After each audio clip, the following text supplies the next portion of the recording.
there, I'm Chris Icy with Barndo Recipes. Today on deck for you we have chicken piccata. And before we get started with the recipe, if I can remind you guys to go down below this video and hit the subscribe button if you like what I'm doing here and you want to see more videos. Put in the comment section any dishes you'd like for me to try out. I'd be happy to try those out for you. Come down here, I'll show you what we got. We're going to do the chicken. We're going to dredge it in flour. We're going to add chicken broth, white wine, shallots, capers of course, and a little bit of garlic in there. And we're going to top that off with lemon juice and butter. Okay, to go ahead and what I do is I get a plastic bag and I cut the sides of it off so I can make a little station here to keep the chicken from splashing everywhere you pound it. And what you do is you want to pound it so it's all just about even. This one is fairly thin sliced, so it's not going to need a whole lot of pounding like a thicker piece might need. But just get it all just about even. Don't hit it too hard where you mash it into pieces and you get stringy holes in tight pieces. So just about like that. That should be good. And we'll do the next piece. See how they're all just kind of like the same size pieces. Okay, the second one is fairly thin, so it doesn't take a whole lot of pounding on this one. And you can get these thin sliced chicken pieces at HEB. That way you don't have to be an expert cutting thin when you're cutting up a whole piece of chicken. Next thing to do is let's go ahead and season our chicken and get a little salt and pepper on it. We're seasoning both of our chickens, both sides, and do it fairly liberally. And again, I do it while holding it high so that it tends not to clump as much. You get more of an even type of consistency. And then just flip them over and do the exact same thing to the other side. Okay, and once you have them seasoned, you go ahead and dredge them. And basically just dredge them real good on both sides of the flour. I'm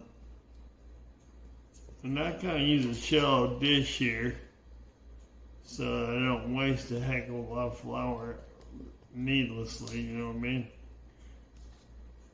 And it should be good. So, yeah. Then shake off the excess flour and get ready. Okay, let's start by oiling up our pan. And we're going to put this on I don't know, about a medium, so around there. And I'm using a canola extra virgin olive oil blend. Therefore, I don't need to use butter.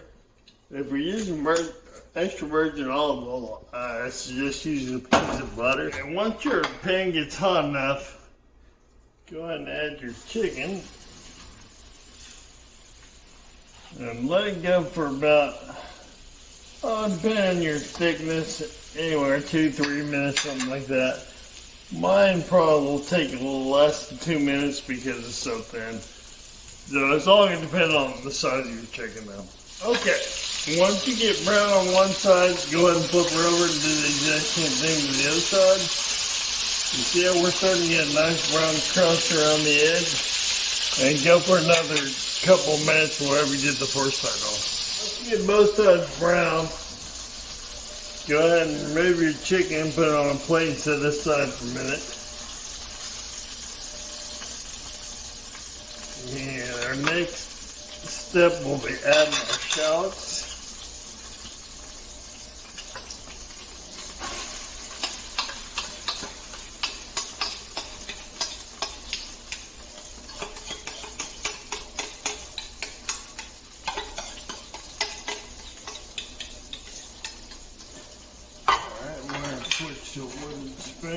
And cook those till they get translucent.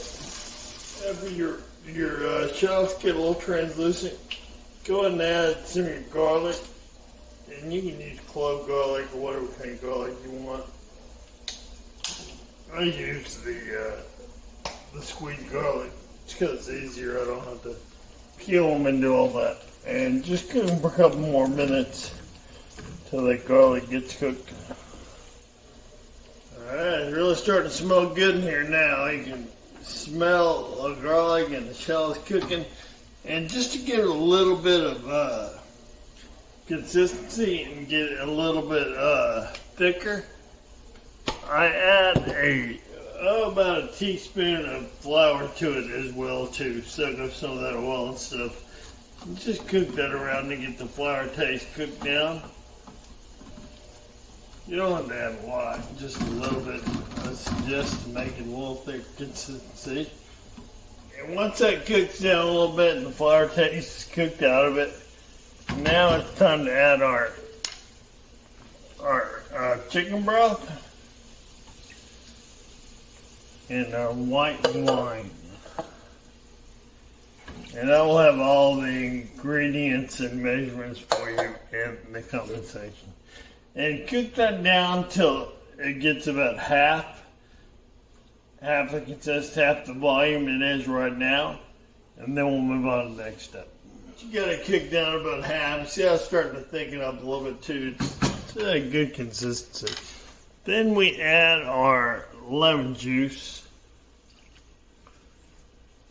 and our capers. And I am using a whole jar of capers. Be sure and rinse your capers too, by the way. You don't want all that brine in there. But I normally rinse them out of the way because the brine is a little tart. My wife seems to like a lot of capers, that's why I went ahead and did the whole jar. So we'll go ahead and let that cook a little bit. Next what we do is we have the butter, and this is a lot of butter. So this is, after all, a buttercream sauce, so don't be alarmed by how much butter.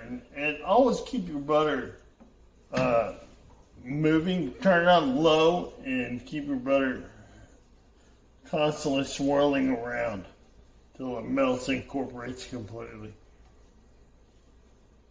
Okay, once your butter gets fully incorporated like it is now, it's time to add your chicken back into your dish.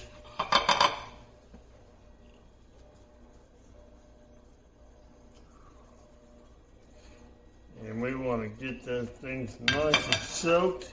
So you might want to put them in there and flip them a couple times. And we'll put a couple of lemon slices in there as well.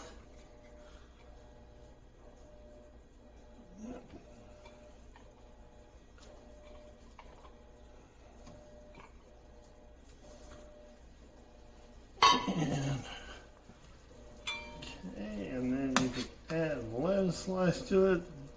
Nice presentation. And then I always add green onions, as you've seen in all my dishes. So we'll do that. And all that's left to do is give this a taste test. And I'm hoping I can cut this with a fork, which I can.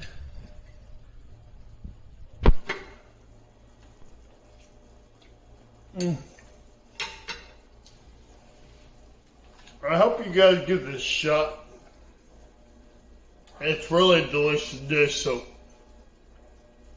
give this a shot and leave them. Don't forget to like and subscribe below, and also leave me a comment on what dish you'd like for me to try in an upcoming episode. Thank you so much.